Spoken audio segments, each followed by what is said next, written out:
impormasyon. Candon City Division, tara na! Isang pagbati ng maligaya at masiglang araw, oras at panahon sa ating mga minamahal na mga mag-aaral, mga masigasig na mga magulang at taga-subaybay ng mga bata. Malugod namin kayong inaanyayahan sa Tiradpas Network DepEd Candon Teleskwela, Kanlungan ng Kaalaman, tungo sa kahusayan at kaunlaran. Tara na! Ako si Teacher Bernadette Manuel, ang inyong guro sa ikatlong episode ng ating aralin sa Filipino ikalimang baita. Batay sa ating MELT, ang ating episode ay nasasagot ang mga tanong mula sa binasang teksto at tekstong pang-impormasyon. Ang pag-aaralan natin ngayon ay kung paano natin nasasagot ang binasang kwento at tekstong pang-impormasyon. Nasasabi ang mga mahahalagang impormasyon batay sa napakinggang teksto o tekstong pang-impormasyon. Anong katangian ang pinakikita sa larawan? Tama, ang larawan ay nagpapakita ng pagiging magalang. Alam ba ninyo na ang pamilyang may mabuting pagsasamahan at pagtitinginan ay may matiwasay na pamumuhay at wagas na pagmamahalan? Ang mahigpit na pagbubuklod ng pamilya ay isang katangian ng kulturang Pilipino na hindi maitatanggi.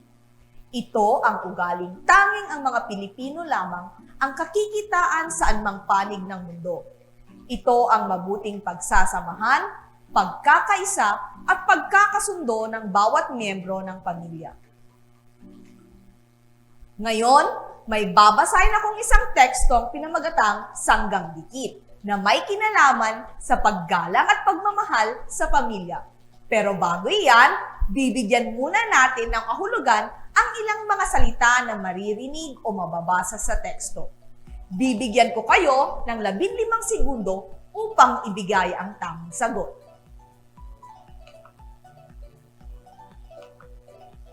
Unang salita, pagitan. Ano ang kahulugan nito?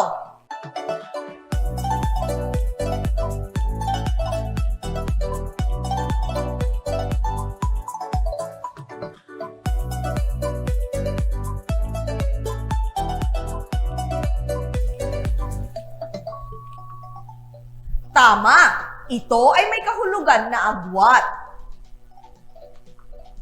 Susunod, sanggang dikit. Ano ang kahulugan nito?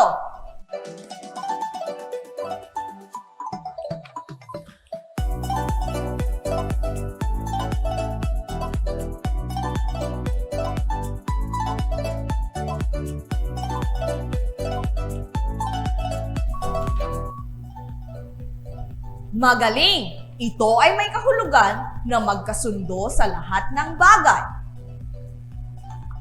Para sa ikatlo, pangarap. Ano kaya ang kahulugan nito?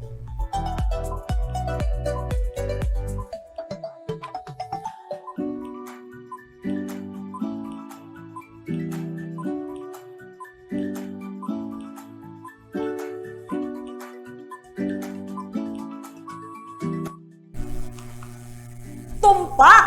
Ito ay may kahulugan na mithiin sa buhay. Para sa huling salita, payak. Ano ang kahulugan nito?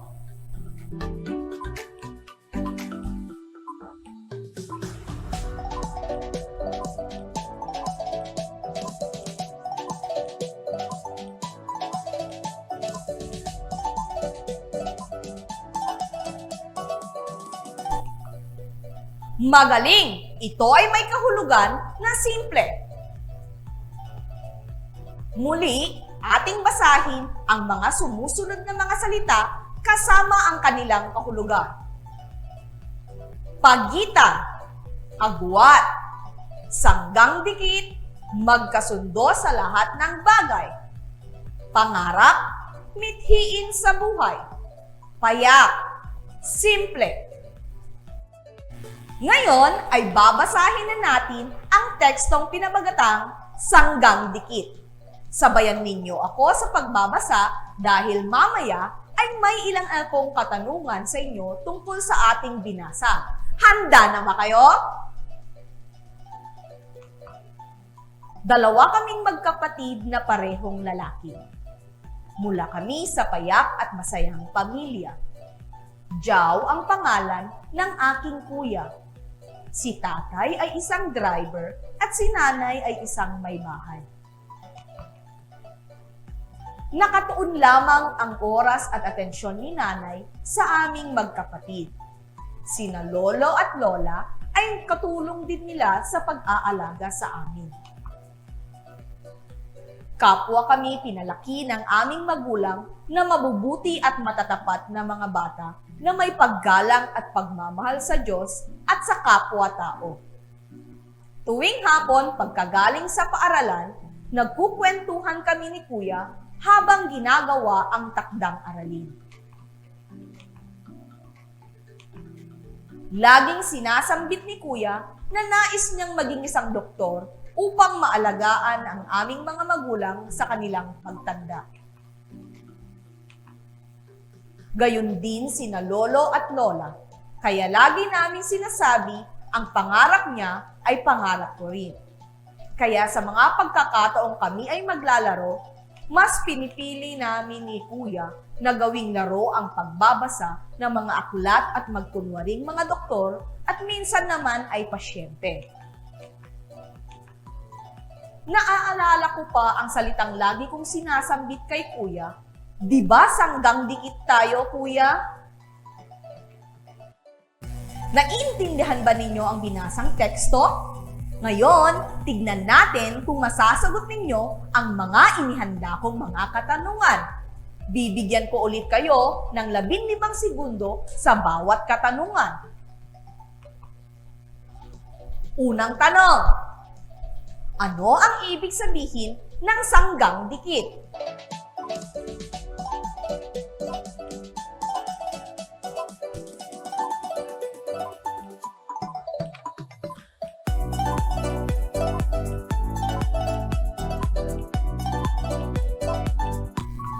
Sagot, ang sanggang dikit ay magkasundo sa halos lahat ng bagay. Sino ang magkasanggang dikit?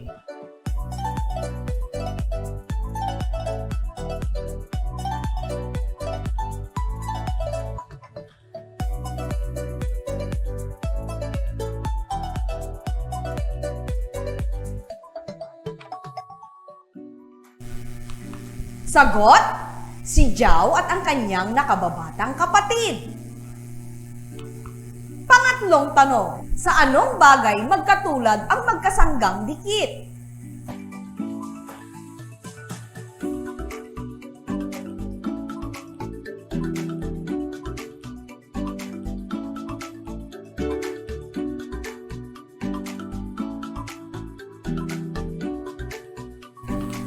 Sagot, ang magkasanggang dikit ay magkatulad sa hilig nila sa isang bagay gaya ng pagkain, laro at pangarap sa buhay. Ika-4, paano pinalaki ng kanilang magulang ang magkasanggang dikit?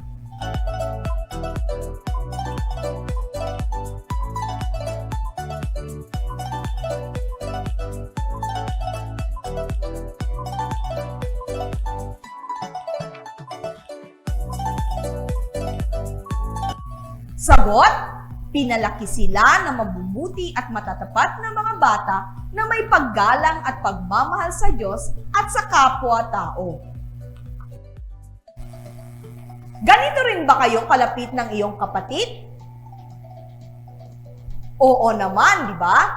Sigurado ako na ganyan kayo ng mga kapatid ninyo.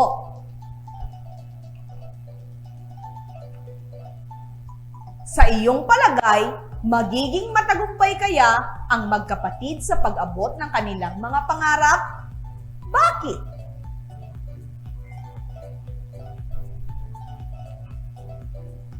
Maaaring magtagumpay sila dahil pareho silang mabubuting anak at kapwa may pangarap sa buhay.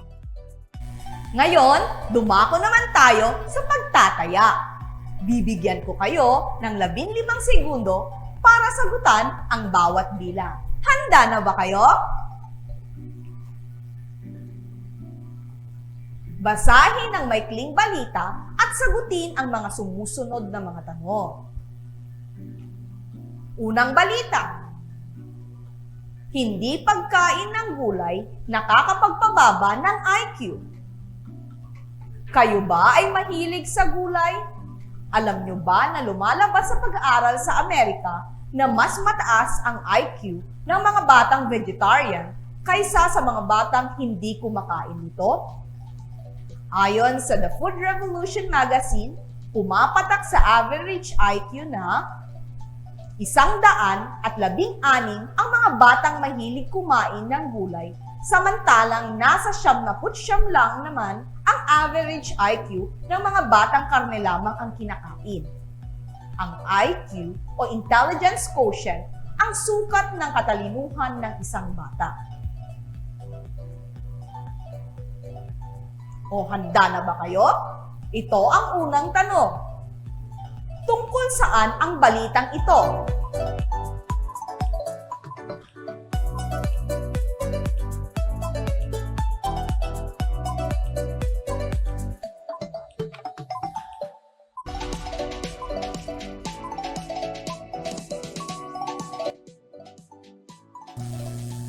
Sagot? Ito ay ang hindi pagkain ng gulay na nakapagpapababa ng IQ.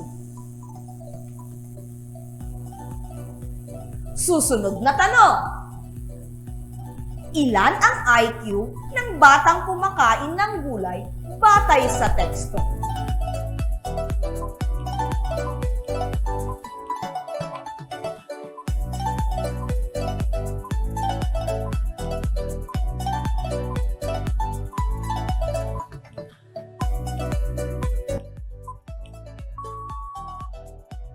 Sagot? Batay sa binasang balita, ang batang kumakain ng gulay ay may IQ na 116. Ikatlong tanong. Ilan ang IQ ng batang kumakain ng karne batay sa teksto?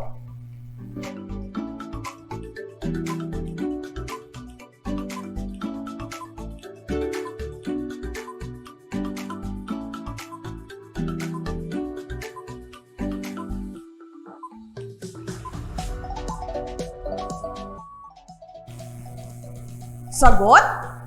Batay sa binasang balita, ang batang kumakain ng gulay ay may IQ na 79.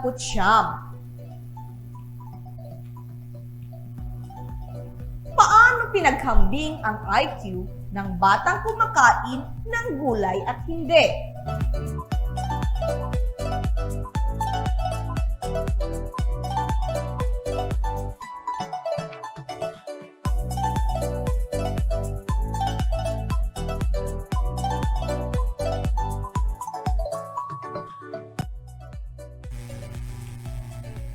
Batay sa balita, ito ay sa pamamagitan ng pag-aaral ng IQ o sukat ng katalinuhan ng isang bata.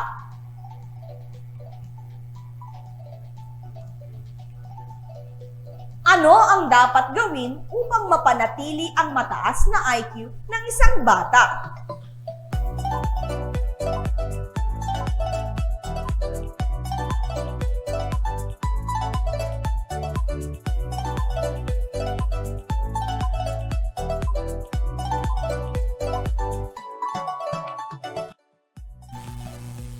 Sagot?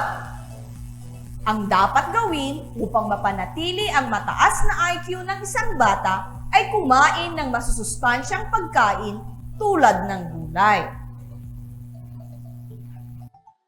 Ngayon naman ay basahin natin ang ikalawang tekstong pang-impormasyon. Sabayan niyo ako sa pagbabasa.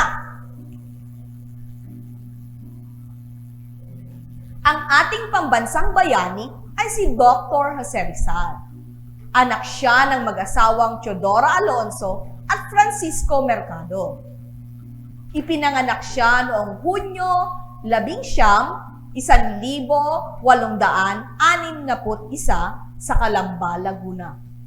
Namatay siya noong ika-30 ng Disyembre taong 1876 sa pamamagitan ng firing squad.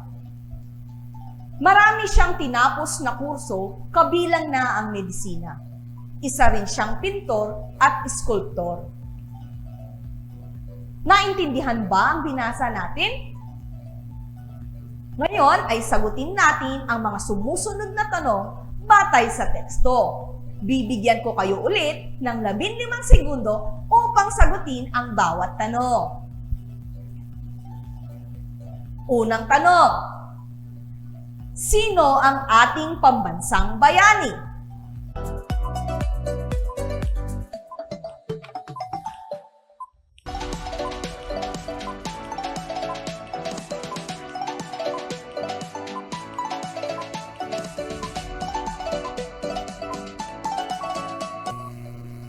Ang ating pambansang bayani ay si Dr. Jose Rizal. Ikalawang tanong. Sino ang mga magulang ng ating pambansang bayani?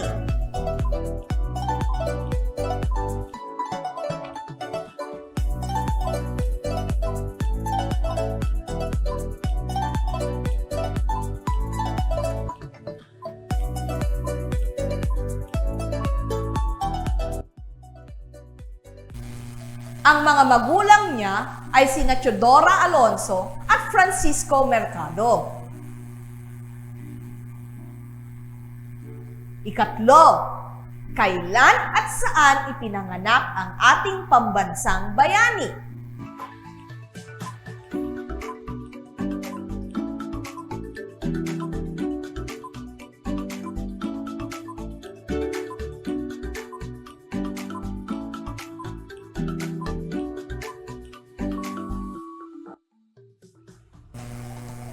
Siya ay pinanganak noong Hunyo 18, 1861 sa Calamba, Laguna. Ikaapat, magbigay ng kursong tinapos ni Dr. Jose Rizal batay sa teksto.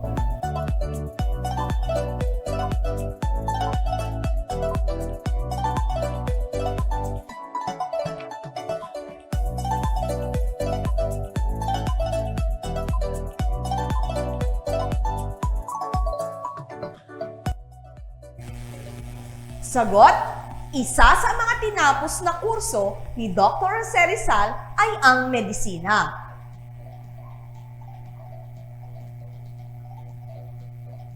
Ano-ano ang iba pang kayang gawin ni Dr. Jose Rizal batay sa teksto?